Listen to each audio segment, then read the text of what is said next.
Welcome back to another special edition of Spotlight, where we feature the University of Central Arkansas's College of Fine Arts and Communication. I'm Donna LAMPKIN-Stevens.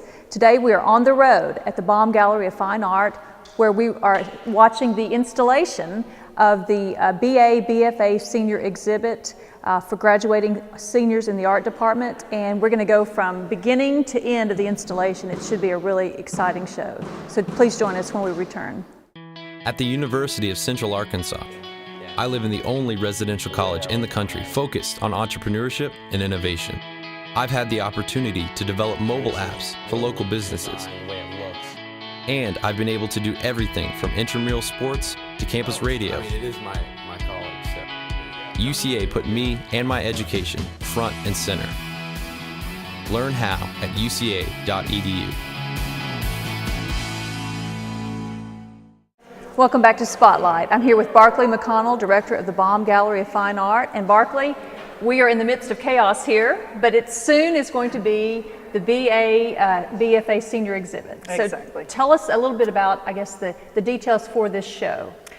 The BA BFA show is every semester, it's the graduating seniors within the Department of Art, either graduating with a Bachelor of Arts or a Bachelor of Fine Arts. This particular show, we have 14 students graduating. 2 of them will be graduating with BFA and the rest with BA. And the show is going up right now as we speak. And I hope when the show airs that we have footage of the actual show, because we wanted to show how things change. And you take an empty room and you install art, and the process, I think, is as exciting as the actual show. It is, and it's a lot more complicated than it seems. Absolutely. Many people walk in a gallery and they think, oh, you know, they just slap some art up on the wall, but there's so much more that goes into it that people have no idea about. Now, I think one of my students, Holly Morrison, is going to talk to some individual artists, but tell us sort of, we don't really have a theme here because it's every individual's portfolio or whatever. So what do we have? We have a little bit of, we have some sculpture, we have what? Yes, there's generally work in all media. It's the final work that the students did as part of their, as a requirement for graduation. And it's juried. This is a juried show. So the faculty have a say in what goes in the show in the end. And we have ceramic work, we have paintings, we even have behind us, as you can see, there's going to be an installation that's sort of graffiti street art kind of work that's going to be interactive. So there's a little bit of everything, traditional to the very contemporary. Okay, that's great. So, and if they don't, if the jurors don't select it, they don't graduate, right? Well, they have to exhibit to graduate. Okay. But if the jurors don't select certain work, it doesn't get in.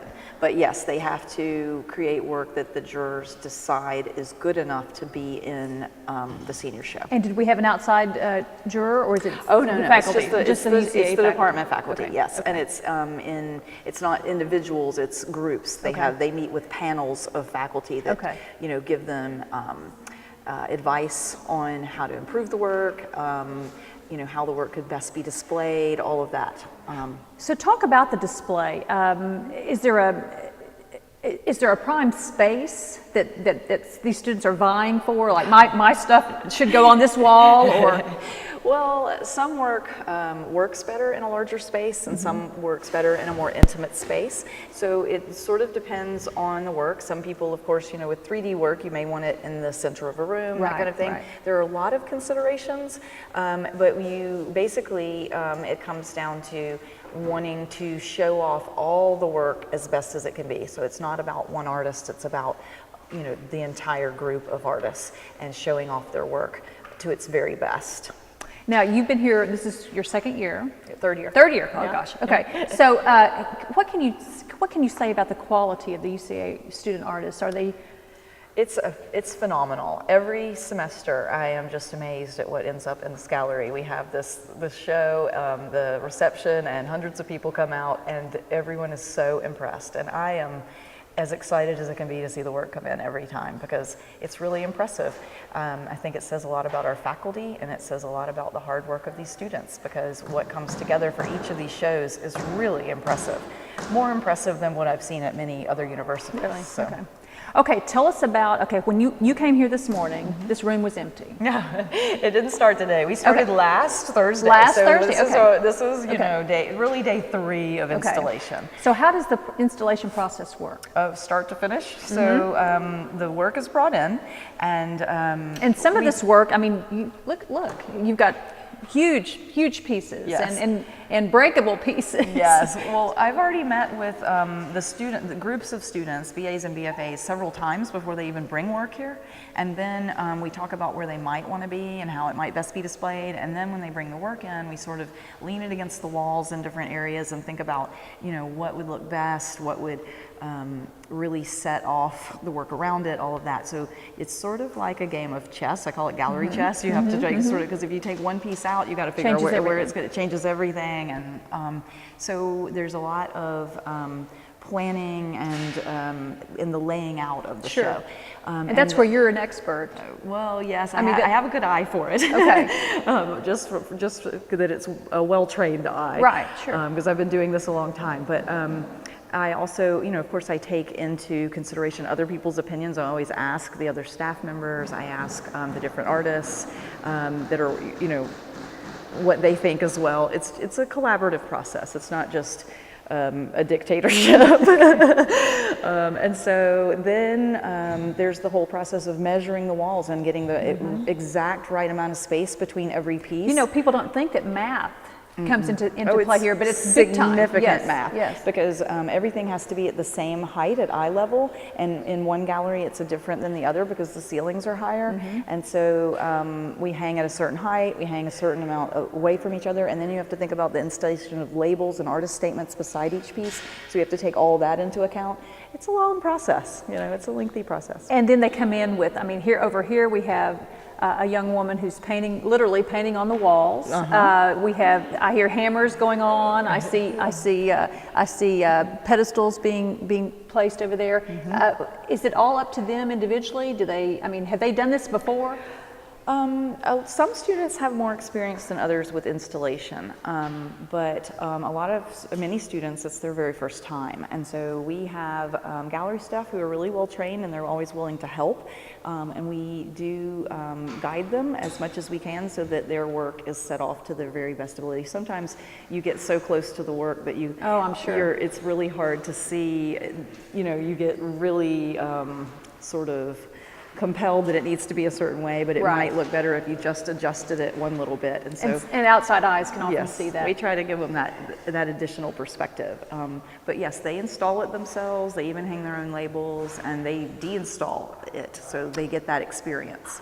So this will go up, the opening reception as we are talking, or the opening of the exhibit as we talk here is 3 days from now. 3 days from now, correct. And it's going to be up until December 5th. Correct. And so when will the deinstallation? I mean, I don't think people think about that. Right, the deinstallation is, you know, a whole other process. You've got, I mean, for example, with this young woman who's painted on the walls, we've got to repaint that. Does she repaint the walls? She does. Okay. So, yes, but it's the deinstallation will happen starting the day after it closes, and people will come and get their work and spackle the holes that they put in the walls, and we'll repaint and get it back to pristine condition for the next show. Okay, which will be in January. January, correct. Okay. So tell us a little bit. Some of these pieces are for sale.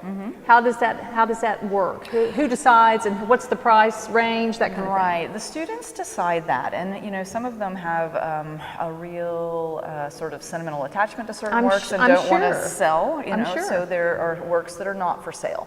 But then there are always, you know, quite a few works that sell in these shows every time. And it's really exciting for the students to sell their first work. Oh, I bet. So it just depends. The students decide what value they would like to place on it. The prices are often displayed in this show on the labels, or we'll keep a book off to the side where you can look something up if you're interested in purchasing it. But yes, much of the work will be for sale. And it's just first come, if the first one who gives the money The first gets one to who take it home says after the at the deinstallation. reception, yeah, after the deinstallation, they get to take it home. But at the reception, people would just, come to me or to the artist and say, "I'd like to buy this," and we put a red dot on it, which means sold. Okay, Right? great. That's exciting. It is exciting. Okay, Barclay. Well, I think Holly Morrison is going to be walking around with some of the individual artists here in a moment, and sort of getting some the word from the horse's mouth, as you would say. And I'm so excited about this. Welcome, congratulations on another show. Thanks. And Spotlight will be back in a moment. The University of Central Arkansas offers programs you can't find anywhere else in the state. Thank you. Like digital filmmaking, an education that's helped me enter film festivals, and intern at a local TV station. UCA's given me school pride I can call my own, in a community that feels more like a family. Action. UCA put me and my education front and center. Learn how at uca.edu. Welcome back. This is Holly Morrison here at the Baum Gallery, where the BA/BFA art exhibit is now being installed. I was able to speak with some of the seniors here on some of their pieces. So I know that you are one of the 2 BFA students involved in this exhibit. Does that cause a lot of pressure to really step up your game when it comes to the exhibit here? It is challenging because I think last semester there was around 7 people, and so now that there's only 2, it's like we just have to make sure we're on top and, showing our best work. Okay. So it is kind of a competitive major. Right, and this is one of your pieces, correct? This one Yes, here? all of these are my work. I guess just kind of tell me how you got started. Why is this what you wanted to do? For me, I've always been interested in portraiture and drawing people, and that's just kind of the way I documented my life. And so for this show, I not only collected fragments of like portraiture, I also collected like language fragments from like things I would hear around me or things I just thought were humorous that maybe one of my friends would say. And I collected all of those and kind of organized them according to where I heard them or like who said them, things like that, and just kind of etched them all up to document my memories. Okay, and I guess kind of explain exactly how you did this, because I'm seeing 2 different layers here. Yeah. How did you do that? Well, the material is, some of them are acrylic and some are polycarbonate, and I used a Dremel tool to etch out my compositions on them. And depending on what kind of lighting you're in, it creates different like shadow variations. So it's really fun because I didn't actually know how they would look until I got in the gallery. Okay, So and I see people are in these. Yes. Who are they? these people are either friends or people that I interact with at work, somebody that's close to me in my life. So they're not just random, portraits. And was this hard to install? Not too hard. It was kind of difficult because I have to line all of these up, and if one of them is just like a millimeter off, the whole thing won't fit on. So I very meticulously taped it all out and made sure it was going to fit. So. Okay, and I guess if you could tell me about your other piece that's on the other wall. These are all QR codes, compositions, and when you scan them, it kind of takes you to this interactive anonymous statement blog where you can submit your thoughts, observations, ideas concerning, I think the 4 topics were art, work environment, school, and relationships. Okay. And it's kind of so the viewer can get interactive into my process of documenting, and they can kind of start to process things internally like that and think about their environments. Well, that's really cool. What made you decide to do that? It actually happened like 2 weeks before I decided to install my work, and I just thought it'd be neat for them to kind of understand what I'm doing by participating in it. Okay. So, just to think about things more in depth. That's really cool. What is it on? What's It's just printed on I think a 45-pound paper, and if you have like a scan app, you can do that, or I'll have labels where if you don't have that option, you can just go to the website and do that yourself too. All right, thank you so much for telling me about all this. No problem. Tell me about what you're planning on doing here, because this is a really big exhibit. Yeah, my plans are is I wanted to install this big industrial space, and then I created characters, which I guess I could bring one up or something. I guess he would bring one up if you, show it to us. Like here's part of one of the characters I created. And I create them in the computer, and then I get them printed out really big, and then I'm gonna paste them in the space. Okay. So, and they're part of like it's kind of like a fantasy, they're part of like a space. Right, I was going to ask you a little bit about the theme, 'cause it seems like I think I see a screen mask over there, Yeah. and then I see her. Well, what I do is I've taken like a bunch of different influences from a lot of different sources and like kind of remixed them together. Like, because it's all been stuff that's like been influential in my life, like from movies, games, and that sort of thing. So and then I remix them into one character, and then I've put them all into this team kind of thing. So. Okay, and yeah, you said you started last week on this. How long do you expect this to take? Because it looks like you've got a lot of room to work with. Well, today I was hoping to actually start pasting stuff up and then kind of like ripping stuff down and just kind of working in the space. Right. And then probably tomorrow, I'll do a little bit more of the same, and then the last day I'll just kind of tweak and paint maybe, and just. So I think I can get it done. Were you nervous about having this big space? I mean, did you just come in here and say, I'm calling it, that's mine? Yeah, I mean, I picked the space out, but I mean, I didn't really know how long it would take or, how, I just had to get in here. Okay, and what inspired you to do this in the beginning? What made you decide to go this route? Well, I've always been interested in like character design, kind of fantasy, and I've always been like interested in drawing, my own stuff and like computer games and that sort of thing. And like concept art, so I just kind of merged it all together with street art and graffiti and that kind of thing. So. Okay, and what do you plan to do next? I see some windows up. What do you plan to do with that? It's just so big. I don't know what you're going to do just yet. Well, for the show, when I have all my work up, I want to have it to where the viewer can like interact with everything, and they can actually like draw and write on my stuff. Okay. So it actually like simulates a real space. I guess first, just tell me about this piece. Okay, well. These are all just different vessels that I did in a ceramics wheel throwing class. And basically, each of them I just kind of wanted to do like an illustrative, just kind of different story. Like this one has like a walrus and little clams on it. It's supposed to be kind of from the Alice in Wonderland story, The Walrus and the Carpenter. And this one kind of also goes into that theme with the caterpillar, and then I have the hookah behind it. So I just kind of wanted to like show just how like ideas can like bounce off of each other. Right. Like this is the Czech Republic. It's one of my favorite cities. Okay. Or Prague is, and that's an elephant. And so it was just I wanted to just kind of take like different ideas and just kind of put them together in this. So. Okay, so we have the ceramics, then we have the artwork going on behind it. What made you decide to just bring in that artwork behind? Is it just to try to bring all the art together? Yeah, pretty much. Like I knew these wouldn't really be able to tell much of a story or message if they were just like on pedestals. So like it's really, you have to think about like the presentation, like how are you gonna display this, and just like these tiny little objects, like people wouldn't really be drawn in to look at them more unless I had something else that was kind of tying them together. And how did you come up with the design? I see you have a picture here just to kind of go off of. Well, I just kind of was looking at just the different things and like trying to think like, what kind of relates to the image that's on the mug. And so I was thinking kind of like an ocean kind of scene with like a net, like a bird, and then with Prague, like making the city like bigger behind it. So it was just kind of like, just kind of started coming together, like, so. And starting from the very beginning, what even inspired you to do this kind of mythical theme? I'm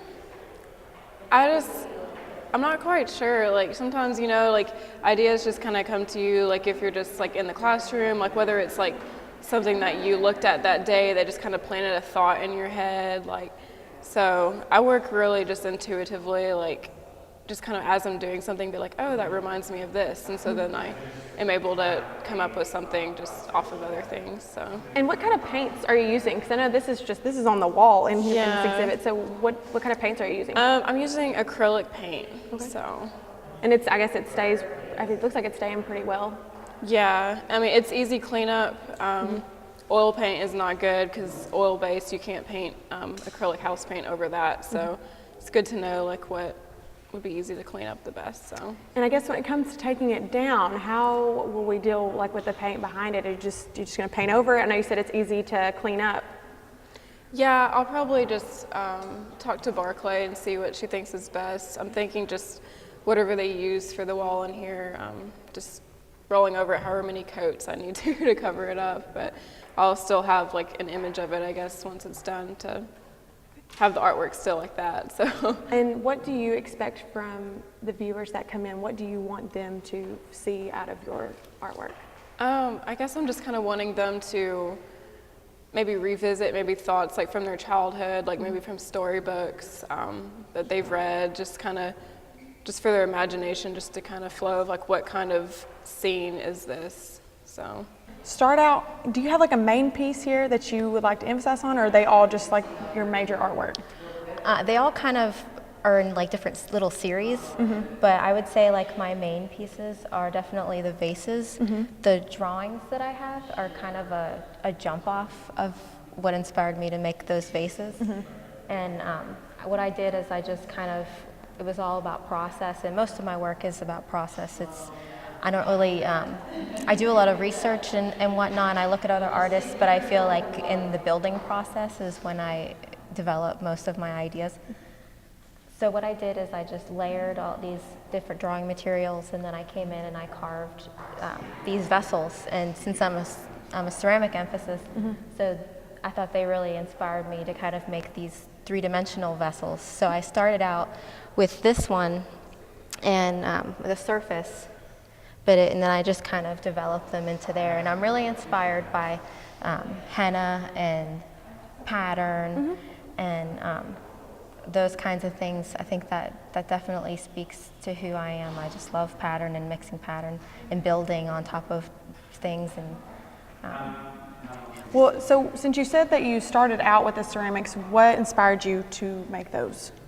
Well, the drawings inspired me to make the okay. vessels. Okay. Yeah, they're actually small slip cast vessels, Okay. and I've built them into larger vessels. So there's like a process of building that I really enjoy, which you can kind of see throughout everything else. Like the installation I have here in the corner, it's all slip casts. It's light bulb casts and like screws, and I've cast those and cut them up and put them back together and did like these toy kind of little sculptures. And the same thing with the cups. The cups are thrown, and then the spikes are slip cast. So it's all like building. It almost looks a little medieval. Yeah, I do. I feel like it's a little whimsical, kind of, And the other two pieces I have, they're thrown, and then I've built them on top, and they're dessert stands. So I like that idea of like combining functional with sculptural, and that idea of like being able to use these things.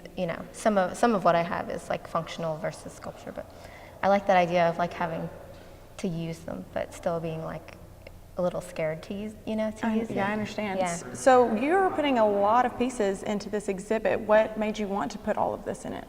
I think I work very hard, and I really just wanted to show, how hard I have been working, and it's exciting, and I feel like this is the perfect kind of opportunity for everyone to see why I'm, stuck in the Schiestel building all the time, and I just think it's the best opportunity, and it's like my little send-off. Now, I know that you've probably worked really hard on all of your artwork. What made you decide to sell some of them? I find that I hold on to a lot of things, and I don't want to hold on to my work just because I'm a little attached to it. It took a lot of debating whether or not to sell the vases, and I decided to not sell them after a lot of advising from my professors to not sell them. She thinks I can go further with them. But yeah, I just don't want to like hold on to things, and if I want to be an artist, I have to learn to let go of the time that I put, and hopefully people will want to buy. That's the thing, I just want people to buy them. Yeah, and I'm sure that feels really great to have people come in and buy your artwork too. So what do you want the viewers and the people that come to maybe some of the receptions, what do you want them to get out of your pieces? I definitely want them to see like what my inspiration is with all the pattern and that building process, that process that I go through, to kind of see that it doesn't have to be like content so straight on, that it can be just about the process and the act of making, because I think that's, to me, is the best part of making art, is that process of making, because that, to me, that's the funnest thing. And I think you get so many ideas that you know, it's endless. You know, I think I want people to see like what the possibilities are just by spending the time in the studio and making and thinking things out. Okay, and I guess how much longer do you think you'll have on installing all of these pieces? Well, I still have to paint. I still have to paint behind that, so I'm hoping the end of today would be it. Yeah. Okay. All right. But I still have tomorrow, so it's Okay, not. plenty of time then. Yeah. Okay. It won't take that much longer. Thank you so much for being with us. And now after this short break, we'll be back with Donna for more Spotlight. Think of the NCAA as a spirit squad, cheering for student athletes at every big event and every small one. We'd be there in the classroom, at graduation, at their first job interview. Okay, so don't think of us as a spirit squad. Think of us as a mascot. Well, just know we're always there for student athletes.